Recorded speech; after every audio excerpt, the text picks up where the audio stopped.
Welcome once again to the Sal Santori Show, where each week we bring to you, our listeners, interviews with information that is both current and useful. Thank you for listening, and I am your host, Sal Santori. Let's open the show. I'm coming home. When you say you support the troops, do you mean it? Hi, this is Lou Diamond Phillips for the Veterans of Foreign Wars. Every day, more service members are coming home from combat. In many cases, they return to no job, no money, and a lifetime of stress. That's where the VFW steps in, providing emergency financial support with their Unmet Needs program. For over 100 years, no one has done more for veterans than the VFW. Please help us help them by calling 1-855-9-HELP-VET.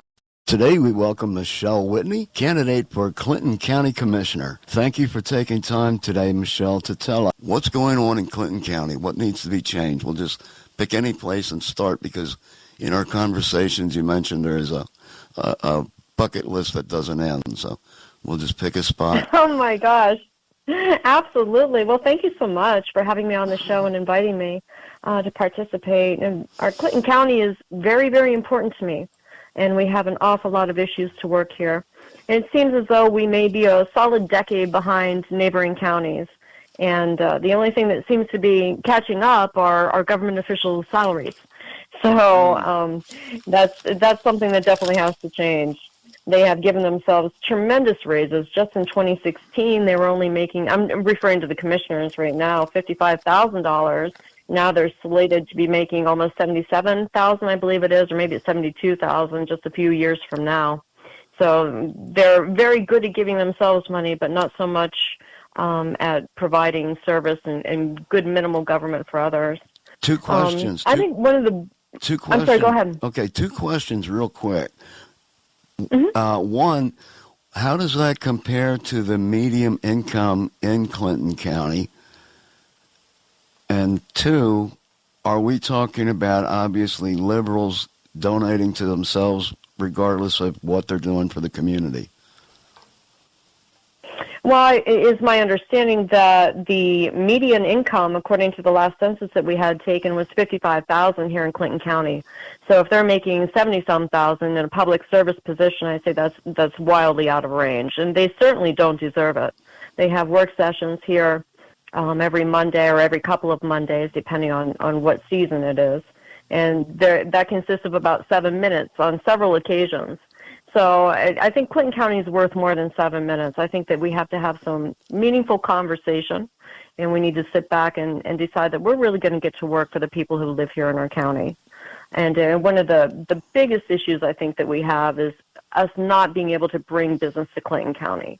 We kind of sit here and we create opportunity, but we don't go out and recruit new business to the area. And it's something we definitely have to work at. Now, I think we mentioned in one of our earlier conversations about the infrastructure in Clinton County and how that may affect businesses actually coming to Clinton County. Can you give us some ideas in that area? Absolutely. We definitely have to improve our infrastructure. We have a lot of water line issues, and these are things that grant money can be sought out for to help improve. Businesses aren't going to come to an area that will not support it. We have to build ourselves to be able to service industry and business that wants to come here to central Pennsylvania. And we're not doing a good job of that. Even our communications is very weak. I sit in not a rural area of Clinton County, but on top of a hill, and I struggle to get cell service. I'm on a repeater here. My next door neighbor makes cell phone calls from her garage. Because and, you know, it's a little much. It's a little difficult for me to be able to buy. I have an extensive technology background, and I'm finding failure in our ability to be able to serve our public better. There's a lot of technology and abilities that we have, but we're not doing that. And that's another thing that needs to change. We can't support industry and business if we don't have the proper infrastructure in order to do so. Can we stay with this topic for a little bit longer? Because one of the things that is really important, in addition to being able to invite businesses in and support them, are the kids in school. Now, you know, Yeah, modern times dictates that internet Wi-Fi is definitely required for basic learning, and I'm sure you have observations in that area as well to share. Absolutely. One of the issues we had during COVID was when students had to do online learning at home, and several of them could not get online in order to be able to go to school online and during COVID. And the answer was, well, go to the local library. Well, some of these places don't have local libraries. We are a rural county. We're very vast. So it was definitely an issue, and there's no excuse for it. Am I saying that there aren't going to be a few weak areas within our county that won't have cell service? Sure. But, I mean, this is crazy. I mean, I'm not in a rural area, and I lose all communications if I drive down to the bottom of my hill. It's unacceptable. It's something we have to change. And if you think about the business models that are running now, we keep going more and more into the online world. We're doing more Zoom calls. We're communicating in different ways. We're communicating with further outreach, which is a great thing. There's a lot to learn out there in the real world, right? But we have to be able to ensure that we can keep up with everybody else in doing so. And we're not set up in order to succeed in that manner. I would definitely agree.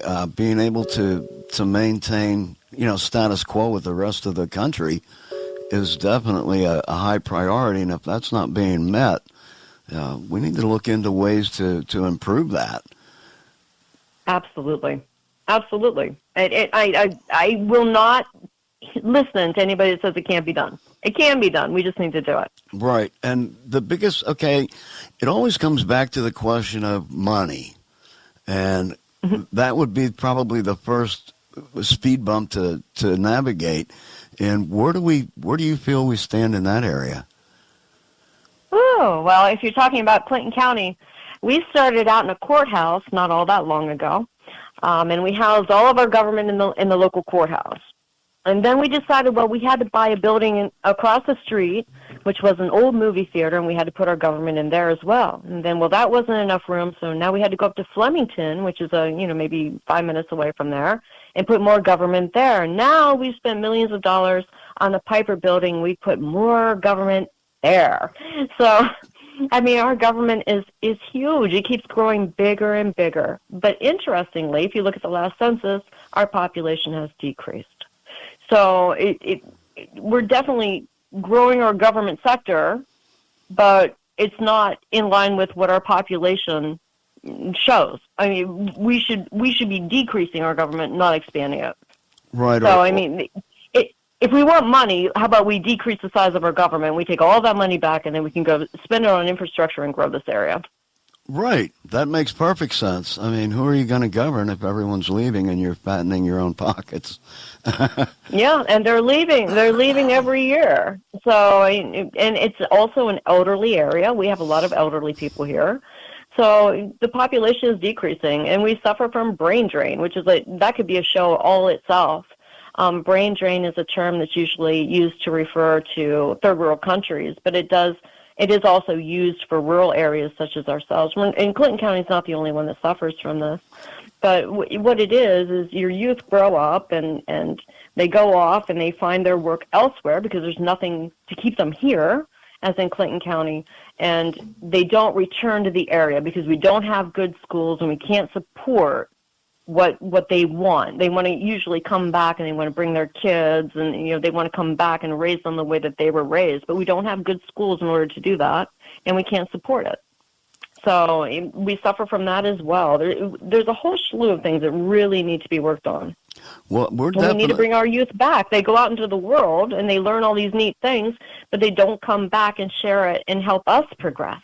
So we're a constant producing ground, but we don't gain any of our talent back, and that's a huge problem.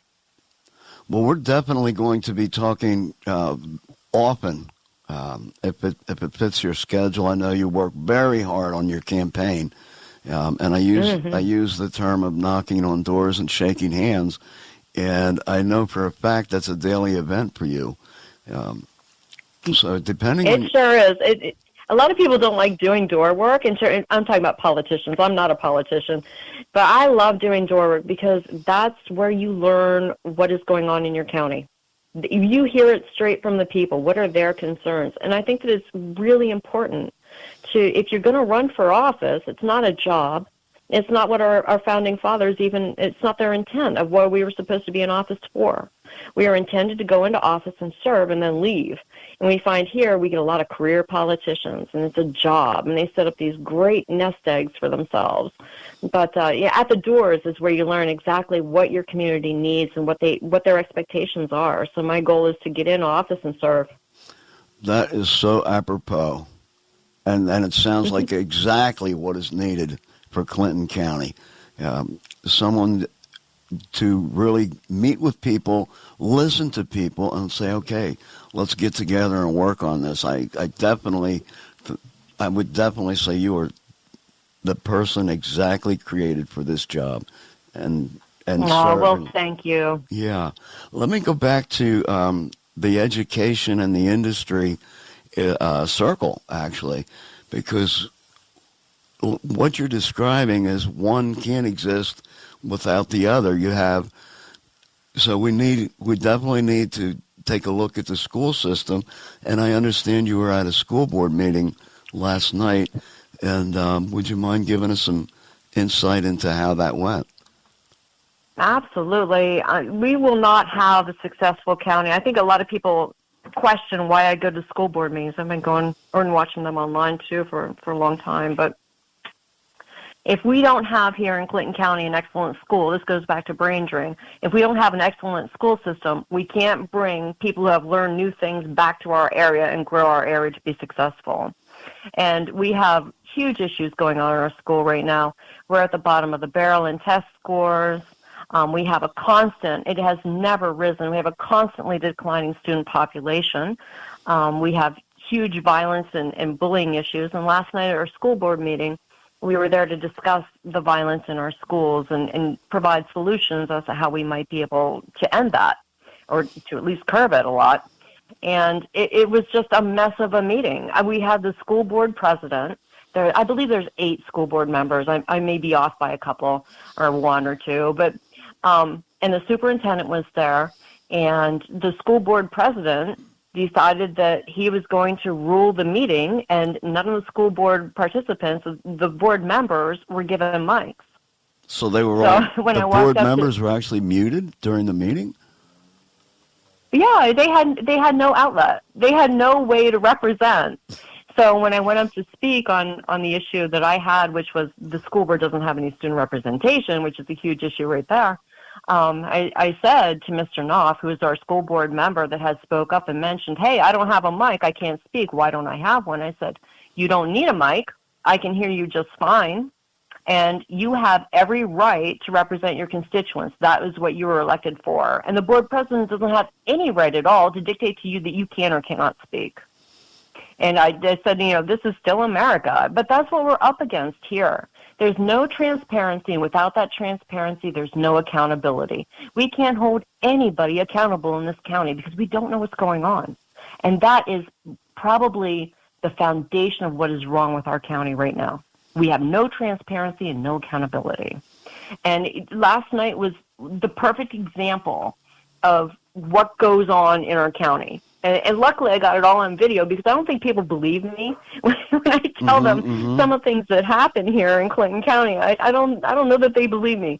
So I've gotten into the habit of, I started a watchdog group and taking a camera with me, just like I say, look at this. This is what we're doing. This is what we're doing in our townships. This is what we're doing at our school board meetings. It's just crazy. Now, here's a great example if you have time. Absolutely. Back when we first started. So I started a watchdog group here after I had ran for commissioner in 2019, and I lost that race by 70 votes.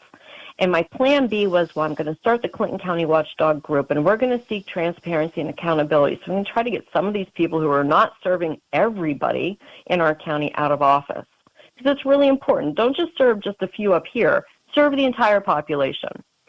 So what we did was, after I formed that group, we started going out to school board meetings. That was our first target, was school board meetings, to try to get the school district up to par on where we were getting good representation, taxpayers were being served, and the student population was happy and thriving. So Michael Remick is the founder of the Watchdog Group as well, and he's an outstanding leader here locally.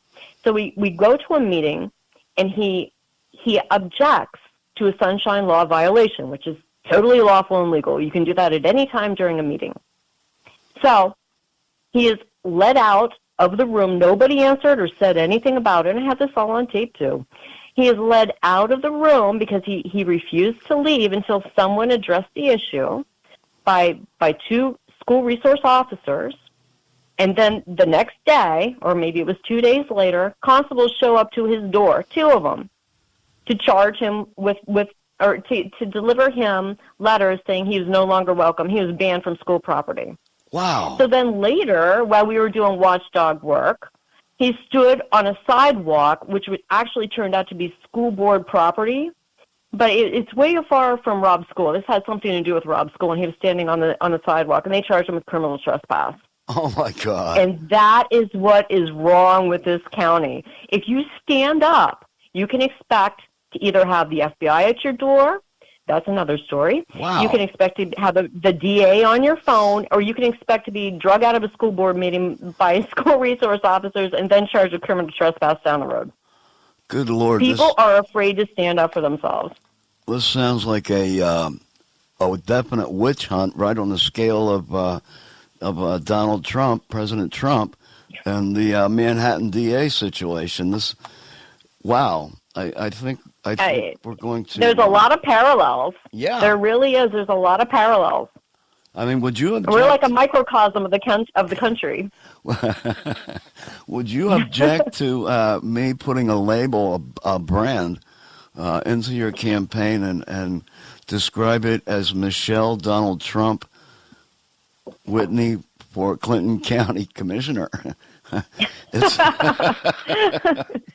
Well, there you go. I mean, we truly are the microcosm of the country, and I can see the parallels at times, and especially when it comes down to the witch hunt of it all.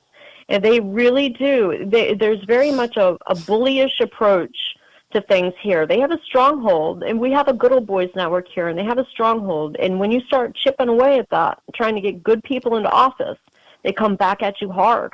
And they will pull out the most obscure, ridiculous things and send their solicitors after you and send their police officers to your door, their constables. And it's a shame. Harassment because and it intimidation. does not do anything. It absolutely is. Yeah, so it's bullying on a legal scale. Right. So their weapons are harassment and intimidation. Yeah. Well, now, retribution is real here. Let's talk a little bit about public awareness. And I understand from what you said that folks don't know what's going on within government because there's no transparency, there's no availability of information. So that would bring me to the question of media coverage, journalism. And could you tell us a little bit about the situation as it is now?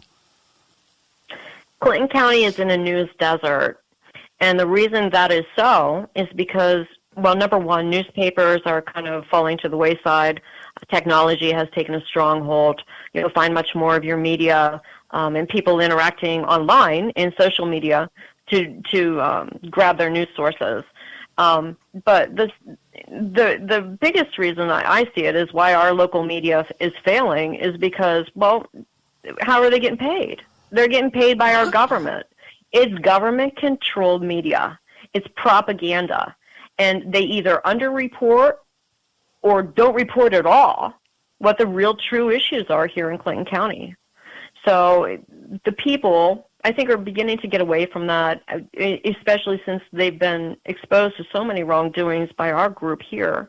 The one fine example would be the settlement that was given to the warden here at the prison. That never would have seen fruition in any newspaper if the group wouldn't have brought that up.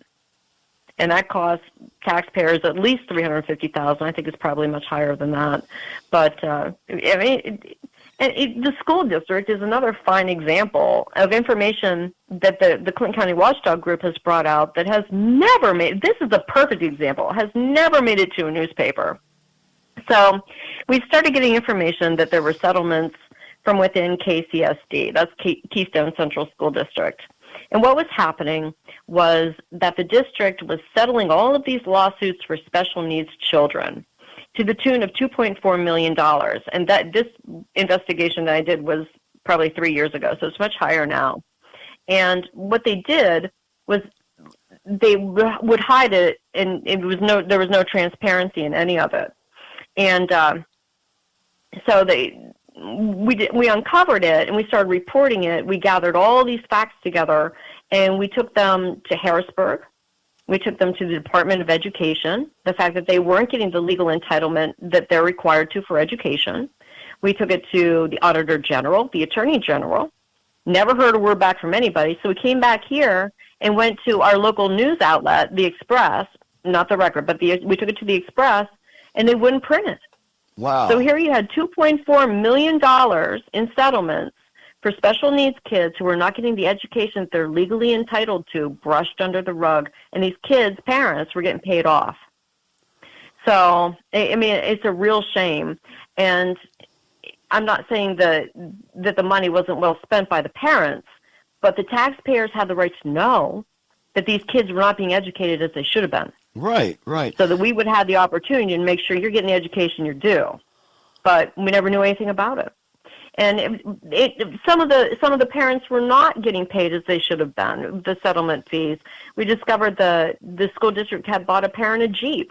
Now, how a Jeep is going to improve the student's education, it's not. It's supposed to be for the student's education. We found proof that computers that were purchased were gaming computers. Gaming computers do not help you do a Word document any faster than any other computer. So, I mean, there's a lot that we uncovered, and it never made it to the news. But we even walked in the door with facts, copies of the check, copies of all of the documents, everything, and they just won't print it. So, you know, there's definite bias, and they don't want to print things like that because they would then be stabbing themselves and the people that pay their paychecks. Right, right. So it definitely sounds like some honest journalism needs to come to Clinton County. Absolutely, non-biased. Well, I tell you what, as long as many conversations as we have had, let me state publicly that I will be happy to bring journalism, honest and non-biased journalism, to Clinton County at WMLC I love Studios. it. Yes, we will do it. I love it. It's exactly what we need. The people need to know what goes on in their county and their townships and everything. And we need to get good people in government so that they can provide that information so people know what's going on. Well, I have a question. Are any of the folks in government now having a name of Marx, Trotsky, or Lenin? Because it is what you've described is definitely a communist model, without doubt. It's crazy here. I've never seen anything like our county. I didn't notice because I'm a military spouse, so we always had property here, and I'd always come back and maintain it. But I never really was involved in anything too much. I ended up having to be a caregiver for my father for 12 years. And that was very intense and took a lot of time and a lot of effort and focus. So I kind of wasn't in the political realm back then at all. I mean, I just catch a headline here or there. And I never realized how much underreported or things just simply were not reported at all. I had really no idea. So it's a shame. Well, I'll tell you what, we are going to change things at your effort and direction. We're going to change things one thing at a time and really bring Clinton County back to the people. You can't. I love it. Yeah, it's horrendous to hear that special needs children have been skipped on education and the parents attempted to be placated by the government. You know, these absolutely. These kids are the victims here, you know, and they absolutely are. We need to, yeah, it's horrible. It's horrible. And my conscience won't let me just be quiet about it. So we are coming to Clinton County, and we're coming big. So Yes, I love it. yeah, Let's do it. yes, ma'am. We are coming with weapons loaded. I love that. That's yeah. awesome. We have enough material to keep us busy for quite some time, let me tell you. yeah. This has been super informative. I can't wait to visit with you again, so we can put out some more information for the residents, for the citizens, for the voters, for the people that you get to visit with every day, and shake hands with, and talk to, and listen to what they need. And those are beautiful words that you spoke. So, again, this is Sal Santori. On the Sal Santori Show, you can catch us at WMRC Studios, and we will be on the internet and looking into avenues to bring us consistently to the Clinton County area. So, Michele, our guest has been Michele Whitney, who is the candidate for Clinton County Commissioner, and by all means, we definitely need to secure her position in order to bring change to Clinton County. So until we get to visit again next time, thank you for listening and have a wonderful day.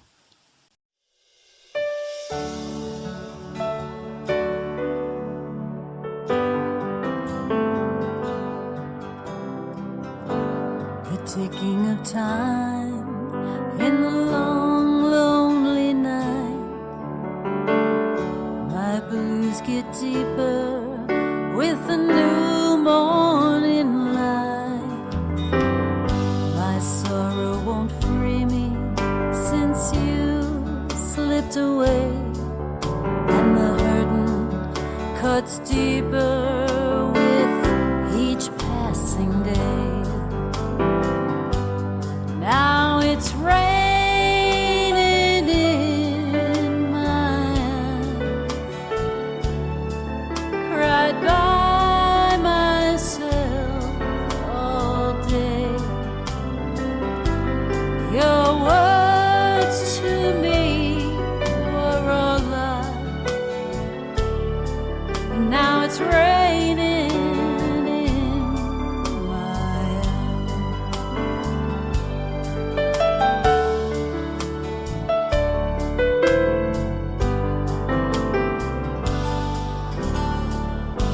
The sound of the rain plays a sad tune on my soul. I've seen you with her, boy, you've grown so cold. No one ever knows what love may have in store. I guess I'll find another, but I'm yours forevermore. But it's raining